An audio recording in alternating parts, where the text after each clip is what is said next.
আমাদের মাঝে উপস্থিত হয়েছেন কুষ্টিয়া জেলা যুবদলের সাধারণ সম্পাদক আমাদের মাঝে উপস্থিত হয়েছেন। এই দেশ থেকে পালিয়ে যেতে বাধ্য হয়েছে।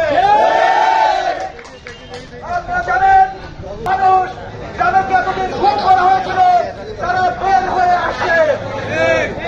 এটাই প্রমাণ করে কোন দুষ্কৃতিকারী, কোন চাঁদাবাজ আপনাদেরকে বাধা দেয়, আপনাদের দোকান বন্ধ করে তাদেরকে ধরে আমাদেরকে ব্যবসায়ীরা সুন্দরভাবে দোকান পরিচালনার উদ্যোগে আমাদের মাঝে উপস্থিত হয়েছে।